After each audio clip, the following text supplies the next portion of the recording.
Enigma of the Moon. Written by Forgotten Bard. Produced by VisualForge. The Artemis base hummed with a quiet discipline of routine. Inside the research module, Luna moved between instrument banks the way a musician moves between notes, unhurried, precise, intimate with every dial and readout.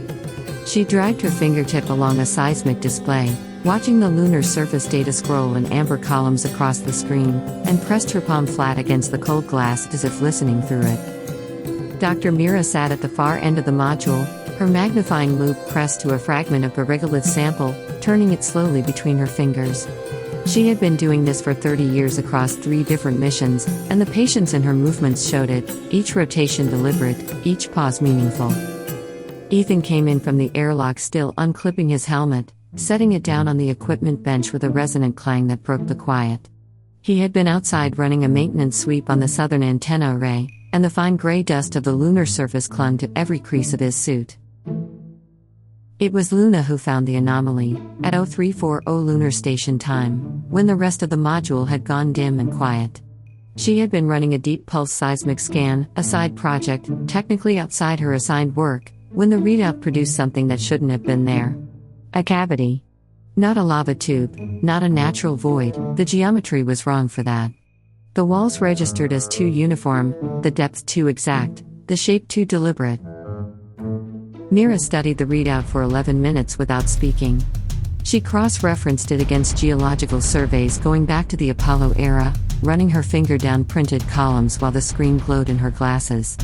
Then she set down the papers, removed her glasses, cleaned them on her cardigan, replaced them, and looked at Luna with an expression that was not excitement, it was something older and more careful than excitement. She said one word, dig.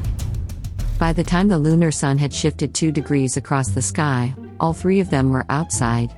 Ethan operated the core drill while Luna guided the positioning arm, and Mira crouched beside the equipment sled, monitoring the depth sensor with both hands braced on her knees. The drill bit into the regolith with a vibration they felt through their boots rather than heard. The moon swallowed sound the way it swallowed everything, without ceremony. They widened the bore and descended on a cable line, Ethan first, then Luna, Mira remaining topside at the sensor station.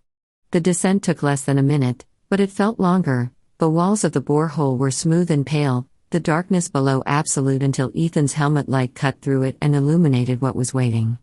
The chamber was vast. The walls were not rock. They were panels, dark gray, featureless, but machined with a precision that no geological process could produce. The floor was level. The ceiling was arched. And along the far wall, arranged in a row of 7, were structures that resembled consoles, low, rectangular, with surfaces that caught the light and held it in a way that suggested depth, like screens that had been dark for a very long time.